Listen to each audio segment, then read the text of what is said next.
압살롬이 정탐을 이스라엘 모든 지파 가운데 두루 보내 이르기를, 너희는 나팔 소리를 듣거든 곧 말하기를 압살롬이 헤브론에서 왕이 되었다 하라. 하니라. 그때 청함을 받은 200명이 압살롬과 함께 예루살렘에서부터 헤브론으로 내려갔으니 그들은 압살롬이 꾸민 그 모든 일을 알지 못하고 그저 따라가기만 한 사람들이라. 제사 드릴 때에 압살롬이 사람을 보내 다윗의 모사 길로 사람 아히도벨을 그의 성읍 길로에서 청하여 온지라. 반역하는 일이 커가매 압살롬에게로 돌아오는 백성이 많아지니라. 전령이 다윗에게 와서 말하되, 이스라엘의 인심이 다 압살롬에게로 돌아갔나이다. 다윗이 예루살렘에 함께 있는 그의 모든 신하들에게 이르되, 일어나 도망하자. 그렇지 아니하면 우리 중 한 사람도 압살롬에게서 피하지 못하리라. 빨리 가자. 두렵건대 그가 우리를 급히 따라와 우리를 해하고 칼날로 성읍을 칠까 하노라. 우리 주 왕께서 하고자 하시는 대로 우리가 행하리이다. 보소서, 당신의 종들이니이다. 왕이 나갈 때 그의 가족을 다 따르게 하고 후궁 10명을 왕이 남겨두어 왕궁을 지키게 하니라. 왕이 나감에 모든 백성이 다 따라서 벳메르하게 이르러 멈추어 서니 그의 모든 신하들이 그의 곁으로 지나가고 모든 그렛 사람과 모든 블렛 사람과 및 왕을 따라 가드에서 온 모든 가드 사람 600명이 왕 앞으로 행진하니라.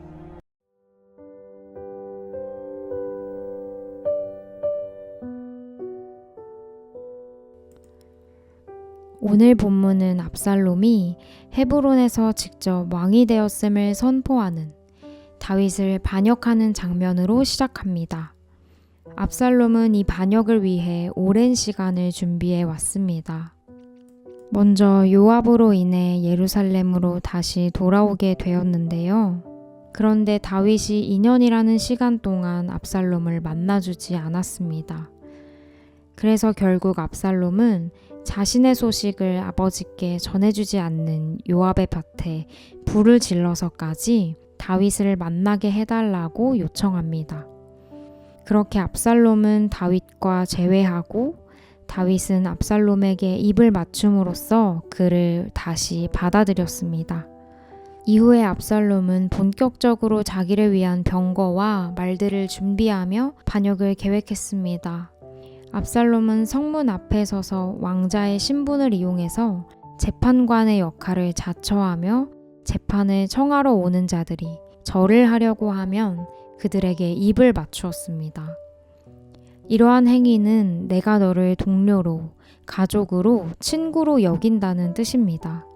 이스라엘 백성들에게는 이러한 압살롬의 모습이 왕자로서의 신분을 낮추고 자신들과 같이 낮아지려고 하는 것처럼 보여 감동을 받았을 것입니다.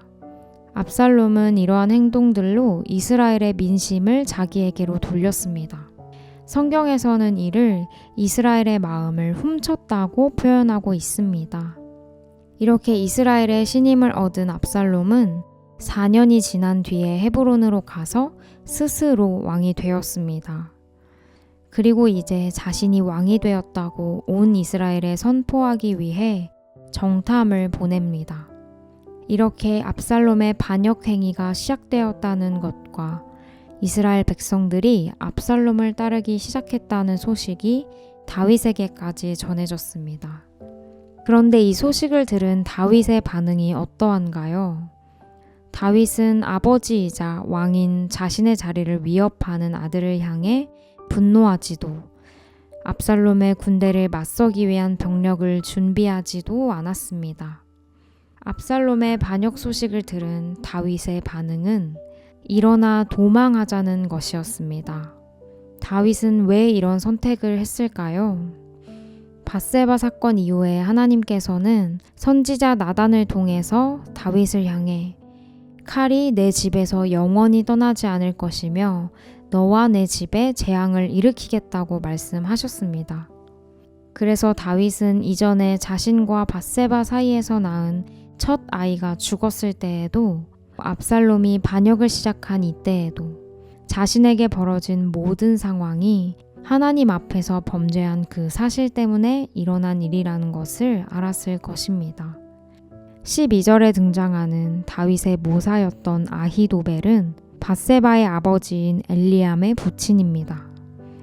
밧세바의 조부인 이 아히도벨이 다윗에게 돌아서서 압살롬의 편에서 반역에 가담했다는 사실은 다윗의 밧세바 사건이 이 참혹한 상황에 영향을 주었다는 것을 증거하고 있습니다. 또한 12절 끝에 압살롬에게로 돌아오는 백성들이 많아졌다고 기록하고 있습니다.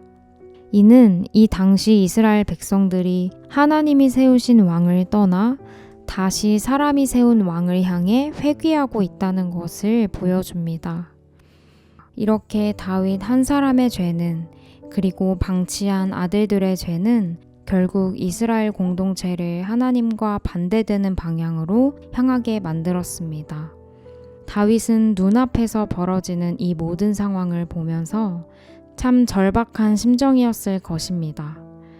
그래서 다윗은 벌어지는 모든 상황이 자신의 죄로 말미암은 것임을 인정했습니다.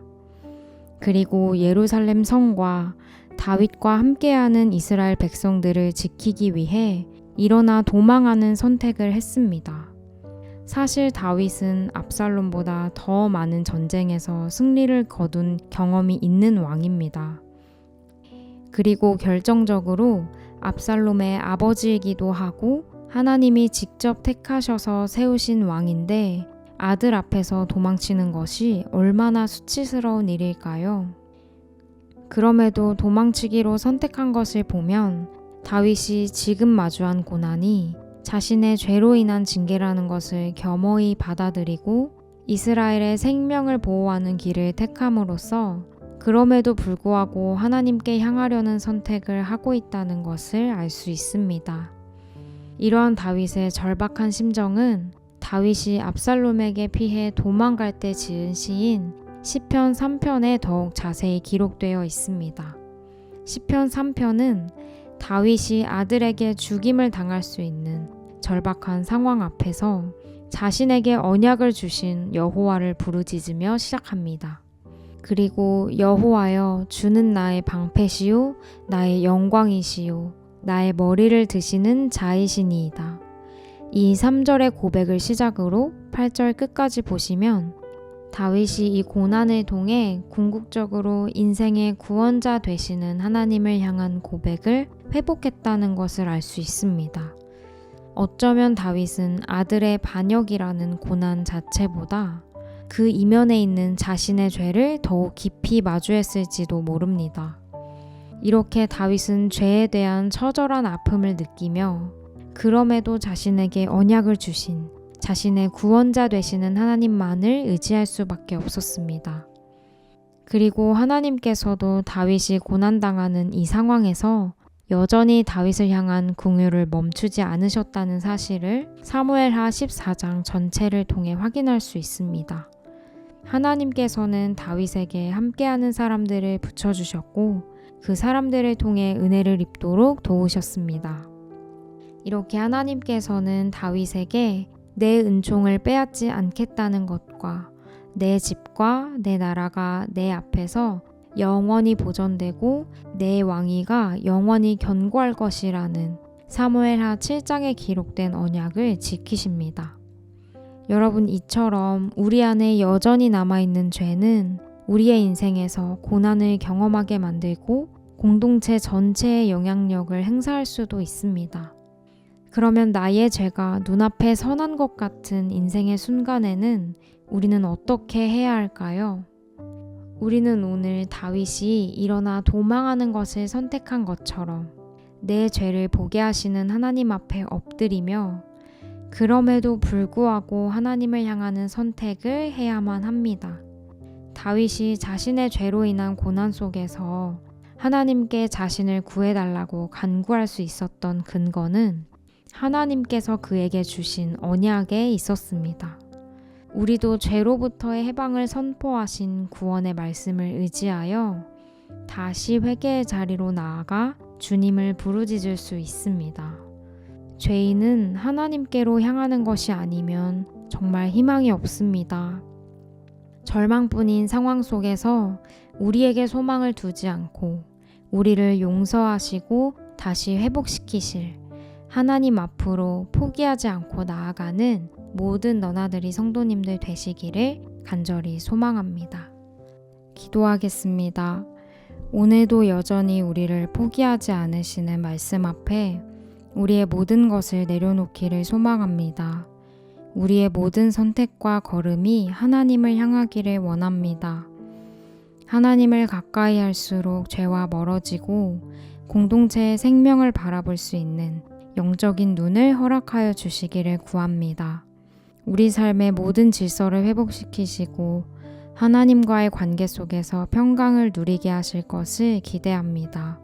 하나님의 마음을 늘 찾고 구하는 우리가 되기를 바라며 예수님의 이름으로 기도드립니다.